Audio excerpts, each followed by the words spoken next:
What's going on YouTube? EarthP0w3R here, bringing you another super sped up double time match, as it were, myself versus Gorby. Gorby's running Dark SaberBolt, I am running my Bottle Dragons deck, and we're going to have a match. So I know I didn't get the profile to you guys like I thought I was going to be able to for this Bottle Dragons deck. I guess what I will do is put one together and maybe throw it at you guys in the middle of next week, just to give you a deck profile, since I didn't give you one this week. So stay tuned for that. Just as well as some other quick announcements before we get to, or while we're still setting up and getting ready to get into this match. We just finished recording the first like 8 or 9 episodes of Super Mario Sunshine Let's Play. Got through like the first 2 levels or so stay tuned for that. We're going to be doing 3 episodes a week every Sunday.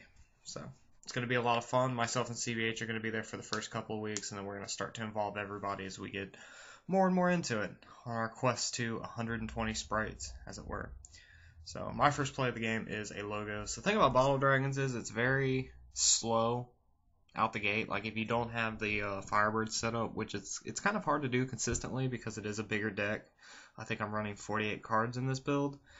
The 3 Lux, 3 Nyx, like, it usually doesn't happen. It's a 4-civ deck, so fire, water, dark, light.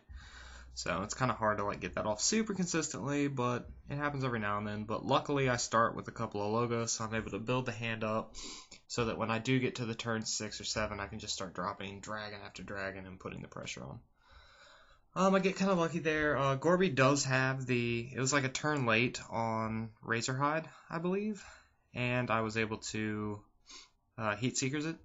So then on turn 5, he just drops the hammer with the Prickleback Sabertooth, which kind of works out because it gets him his mana that he needs, and I think he's at 7 now, so I'm not too worried about the Shatter. I believe he's out of a hand outside of the one Helaflame.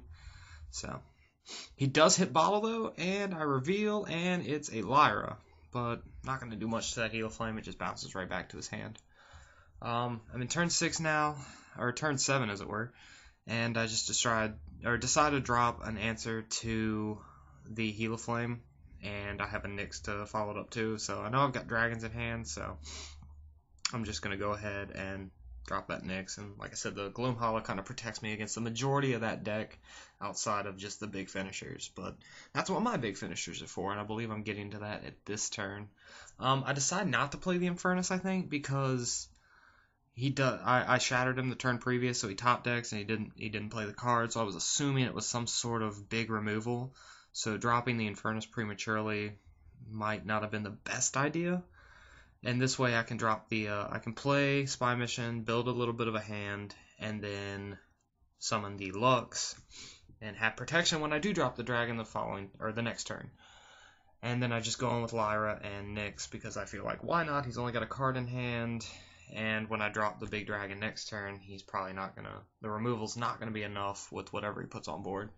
But what he does put on board happens to be a Bolt Tail, so, now, I guess I'm sort of fearing the potential of another fast attacker, but I have Reflections to draw off of the Nyx and put down a Storm Spark Blast, and so I've got protection if he tries to go for game, and I've got enough board presence to swing. Turns out he doesn't have any blasts, so just swing, or double break with the Lyra, break his last 2, and swing with Nyx, and that is game 1. So, shuffling up and going to game 2. In this little segment here, I guess I can go ahead and shout out, check out CVH's channel. He just put up a Q&A for his 400 subscribers milestone, which is super cool. Shout outs to him. If you haven't checked him out yet, definitely go over to his channel, subscribe. It's just great content. Like, his channel is much more competitively geared. Mine is also competitively geared, but if you want to go for just the straight, like, because I do the news over here, I try to do, like, or not necessarily deck profiles, but I do the streams, and I do a lot of, like, other gimmicky stuff. Like, CVH's channel is purely deck profiles, matches, and just quick, geared updates at what's going on in this game so that you know. Just not screwing around over there. So definitely go check him out if you haven't subscribed to him already. Do that. Oh, game 2 starts off about the way SaberBolt normally starts off. It has the turn 3 Razorhide to follow up with what I would assume is a turn 4 Sabertooth. I have the Heat Seekers though, and there's no reason not to Heat Seekers the Razorhide, so I do. And then the next turn I draw into Gloomhollow, which works out perfectly because it just Gloomhollow answers SaberBolt's entire first 6 or 7 turns of play. I mean, outside of getting removed, obviously, but it's much better than having a Sabertooth come in and just ruin your day and poop in your cereal or in your breakfast, as it were. It's just not a good time. So Gloomhollow answers Dark SaberBolt just the best. It's one of the best answers to the deck, which is why if I'm running Darkness, I'm usually running 3 Gloomhollow. Just it has to be done.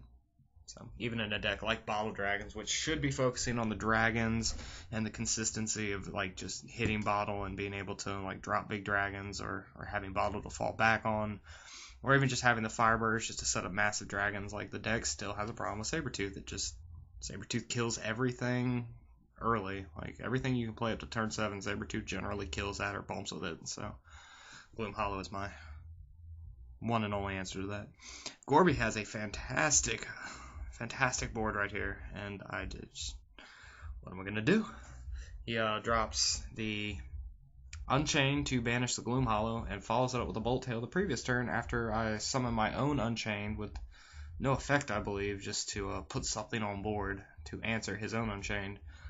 And then he comes in for the 2 double breaks and does not hit a single blast. So now I'm in super thought mode. I decide to go ahead and use Reflections and put down a blast. I'm not quite sure what I put down there. I don't know if it was Storm Spark or Pit. And then I just go ahead and bounce with the Unchained to get that off board.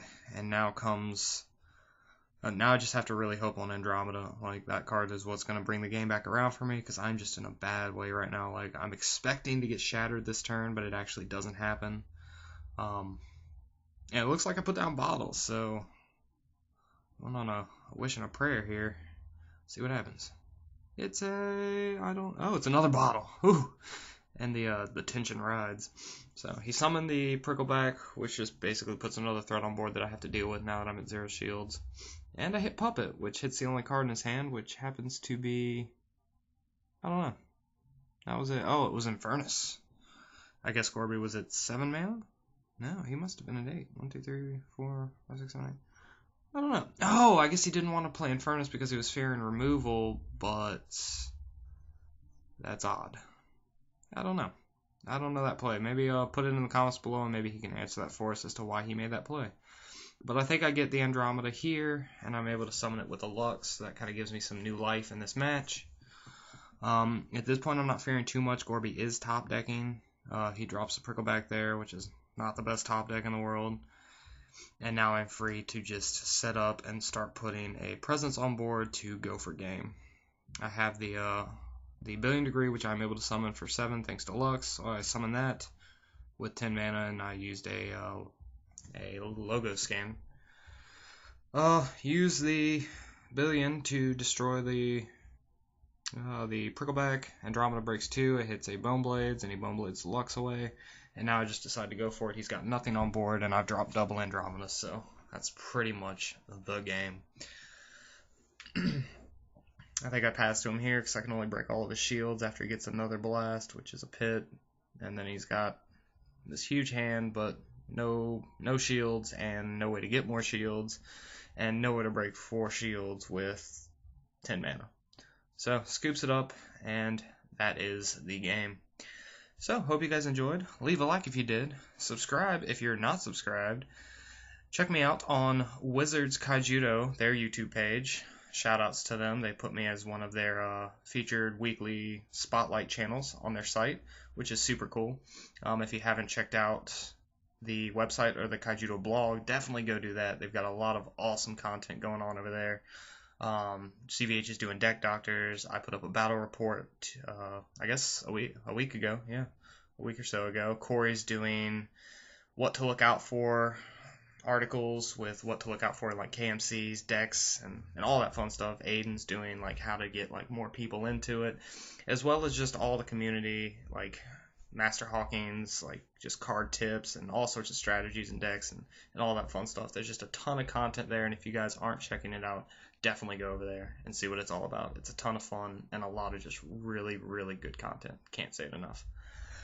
So check out the social links below, the Facebook, the Twitter, all that fun stuff. And hopefully, guys, we'll see you next time. Peach.